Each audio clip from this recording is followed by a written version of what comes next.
He's arguably one of the hottest free agents on the independent circuit right now. Of course, I'm talking about the phenomenal one, AJ Styles. He's also one of the hottest seeking personalities for interviews. Hell, we tried to get one with him early on, but it was very hard for us to secure one. Hey, in all cases, still love the guy tremendously, folks. Now, on January 2nd of this year, 2014, AJ Styles conducted an interview with highspots.com for 2 hours and about 15, maybe 20 minutes, and I've got to tell you, I'm a bit disappointed.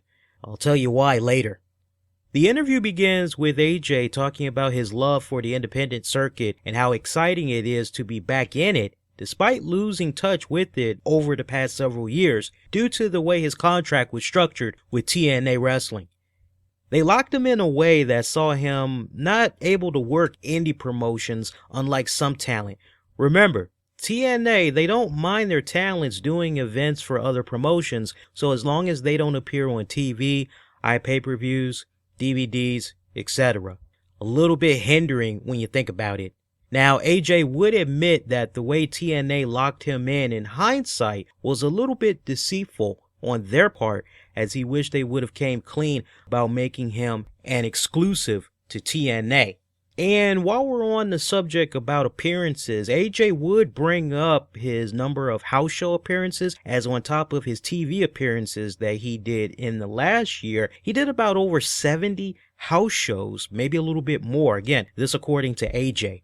And speaking of those house shows, it was discussed how a vast majority of the attendance has been low, which AJ admitted is really due to poor advertising and not having the proper backhand help to help spread the word about them throwing these events. AJ would describe how during many of his travels in many cities that he's been able to come across here in North America, he saw no promoting of their shows being done, not even at the hotels that they were staying at, which didn't even know that they were in town. I mean, how messed up is that, folks, when you hear that?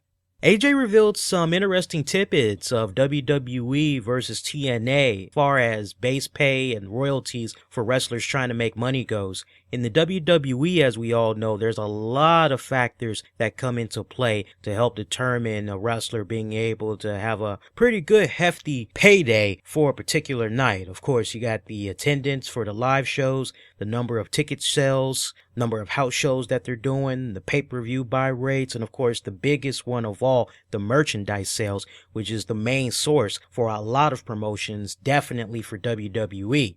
Now for TNA, according to AJ Styles, is very limited. As y'all know, as far as royalties go, there really isn't that much to be made. They recently had switched up on their TV appearance payouts, as now instead of getting paid for each show that a talent appears on, they only get paid once. So if you're a wrestler doing 2 shows, you only getting one pay. It's not pay me twice, just one pay. They are also responsible for their own travel to and from events, as the company does pick up the tab on their hotel stays. And as I mentioned earlier, royalties are very little, as TNA wrestlers make extra money offering autograph signings, photo ops at events, not really so much on merchandise. Speaking of merchandise, AJ Styles apparently was listening to one of our colleagues have a discussion about him from a couple of weeks back. The show had mentioned how they didn't see key shirts for AJ Styles on other wrestlers at house shows, which is odd considering how they've seen at least 16 different AJ Styles shirts since he's been in TNA, and not be present at independent shows, other promotions, on the fans, etc. This had made AJ promptly counter back, basically saying, when have you ever seen a TNA shirt at an independent show on an independent guy, and that they don't understand how the circuits really work. They don't get how the business operates. I want to stress that AJ didn't mention who these guys were by name, but I've listened to enough sound bites on TV tracks to know who AJ was talking about, and it damn sure ain't us.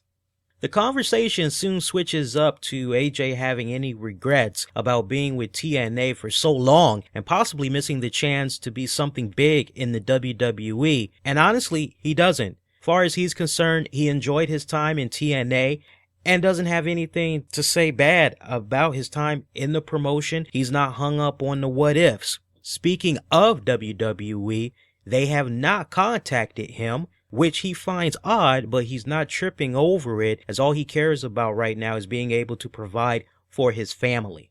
The question is brought up if he'd be willing to relocate to WWE's developmental plant to perfect his craft in WWE style and start at ground zero of rebuilding, rebranding himself as other popular wrestlers have done in the WWE, as example, Seth Rollins, Chris Harris, etc. We can go through a longer list than that, but you guys get the gist.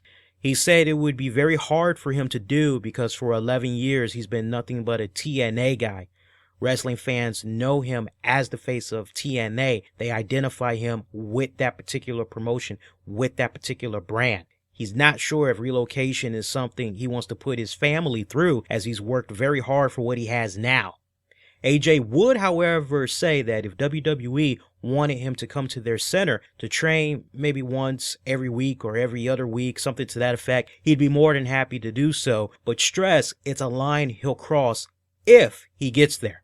An interesting question was brought up of whether Vince McMahon doesn't like wrestlers from TNA, as what had happened with Wildcat Chris Harris. AJ passionately spoke of how good Wildcat Harris was in TNA, and that originally everyone in the company thought he was going to be that breakout star from America's Most Wanted, more so than James Storm, and that to him it seemed as if once Harris got to the WWE, he stopped trying. Christian was also brought up, as remember folks, he had also went through a very rough period of eating crap from the WWE for heading to TNA, at which AJ stresses that Vince only cares about one thing and one thing only, and that's making money. And if one can really draw for his company and sell tickets, that's what he's going to care about the most. The interview soon finds itself turning to what is really the heart of the matter, the whole purpose of buying this DVD in the first place, which is how did things collapse between he, TNA Wrestling, Dixie Carter over renegotiating his contract. AJ reveals how his contract expired right around last summer of last year, and that he thought it would be very easy to resign just like the other times.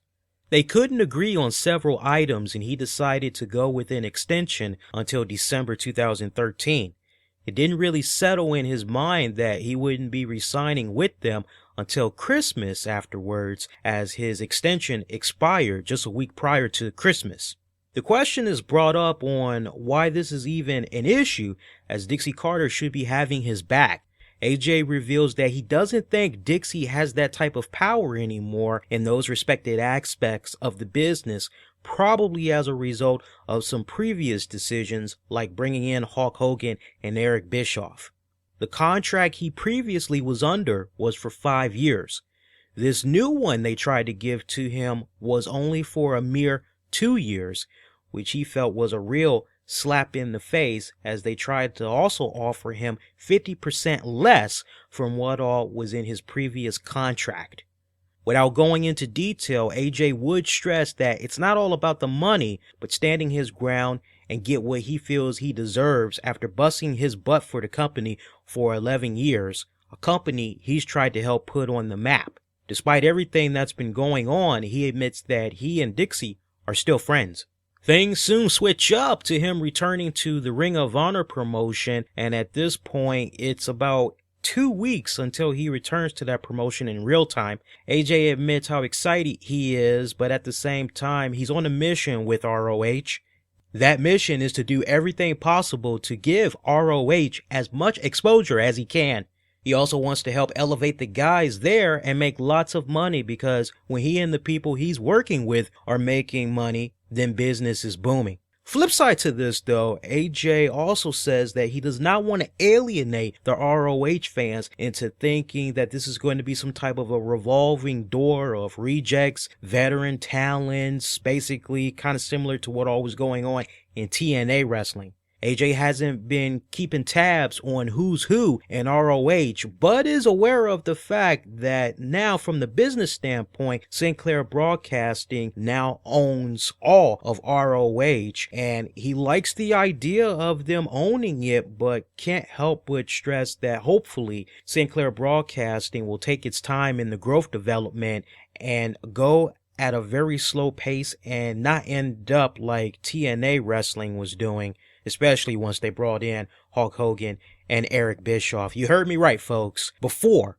Hulk Hogan and Eric Bischoff came to the scene, the attention turns to Hogan, and if AJ actually thought Hogan was going to be able to come in and make TNA golden with his popularity, and AJ honestly believed that Hogan would. He realizes now that it wasn't the case, but he hoped that Hogan being there, it would shake things up.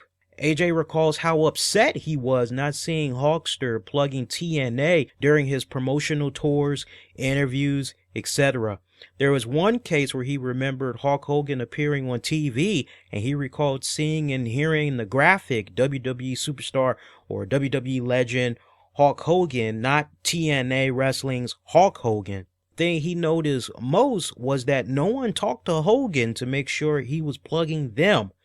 Why no one wasn't, he doesn't know.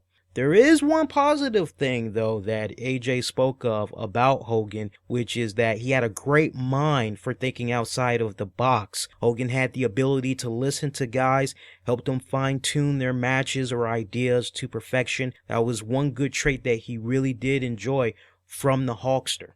Vince Russo's name was brought up, at which AJ said Russo was given a huge task and he had a lot of people in his ears telling him what to do, and as a result of that, he was under a lot of pressure. He said he enjoyed working with him. He also had brought up Jim Cornette, said he and Jim Cornette, their minds were in sync. Cornette was a pleasure to work with. He really had enjoyed him. Has nothing bad to say about Jim Cornette. Attention soon turns to Paul Heyman and TNA on working out some type of a deal to bring him in. AJ couldn't confirm or deny it, but he would say that if Paul was anything like Tommy Dreamer, then Heyman should have been given a chance, as Dreamer had a great mind for the business. And he also talked about how when Dreamer came into TNA Wrestling, he had a lot of ideas that he tried to bring to the table to TNA to help improve the product, but it all had mostly fell on deaf ears, which ultimately had led to his departure from TNA Wrestling. AJ wishes Dreamer would have been given the ball just to see what kind of product he could have delivered. Honorable mentions of this interview DVD include AJ going through some of the celebrities that have come through TNA over the years, key matches he's worked, and what guys like Mick Foley, RVD, Christian, Kurt Angle, Sting, Nigel McGuinness, and others brought to TNA, and original plans for Fortune 4, Claire Lynch, which when you hear, you may wish you would have gotten to see how it would have played out the way AJ wanted to, as what he had to say about the Claire Lynch storyline, it really perked my ears big time from a writing standpoint, and not to mention from the casting standpoint. Really good honorable mention right there, I want to stress. One thing I notice about AJ, and that's he's very outspoken. This is actually the very first time I've seen and heard him outside of TNA Wrestling talk, and I must say I was very surprised and pleased, as I didn't think I would be able to enjoy the interview as much.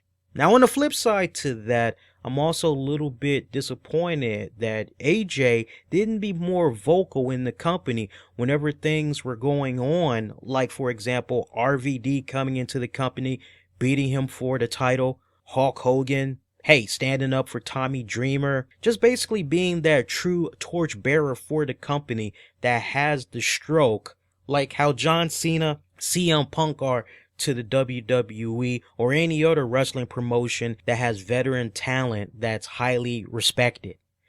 AJ comes off as if maybe, just maybe, he turned a blind eye to those things going on because all that mattered was him getting paid.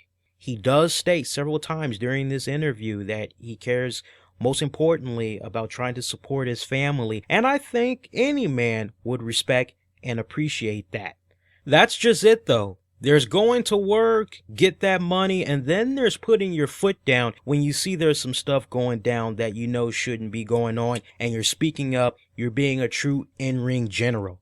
It's something he wish he would have done more, and I think he realizes that he's paying the ultimate price for that, as TNA, they now feel as though, at least for now, they don't need him. He's not sure what the future holds for his career, but I'll tell you this, he's gonna be okay, as so many promotions have reached out to him to come work for their promotions. It seems like almost every week, new dates are being added, and at this rate, it's gonna seem as if TNA Wrestling has possibly lost AJ Styles for good. That's a different topic for another time, folks. For now, let's focus on this interview DVD because that's exactly what it is. It's not a shoot interview. Overall, AJ isn't saying anything new that we haven't already heard. He's made a lot of rounds on radio, satellite, internet radio, podcasts. The man's been everywhere, folks. I've personally read transcripts of interviews, and it's the same thing, honestly. It's the same thing that you're going to be witnessing on this DVD. This DVD is no different, as I highly would encourage folks to pass on this DVD. Folks looking to hear something nice and juicy aren't going to find anything here except for a man not sure why things didn't fall through with TNA. I think the error that AJ and his agent made was overexposure with the interviews, a majority of which were mostly free interviews. If I was AJ's agent, and this is just me putting wishful thinking out there, if I was AJ's agent, I would have held off interviews and focused on working independent dates like how he's doing now, and made this interview be the very first one he's conducted since his TNA departure, thus bringing in more exposure, hype, and lots of cash. Folks, save your $15 to $35 and instead save it for AJ's upcoming book, as I feel it will be a more exciting journey and experience than this DVD, or invest it in a future pay-per-view, wrestling merchandise, or how about the 7-hour Brother Love aka Bruce Pritchard shoot interview that's going to be coming up soon. Highspots.com, AJ Styles leaving an impact gets a 2.5 out of 5. Hey, did you watch the DVD? Disagree with the rating? Leave your comments below or interact with us on Twitter at the RCWR Show, or email us infinityOneProductions@gmail.com. Have a DVD you'd like for me to review? Give me a holler.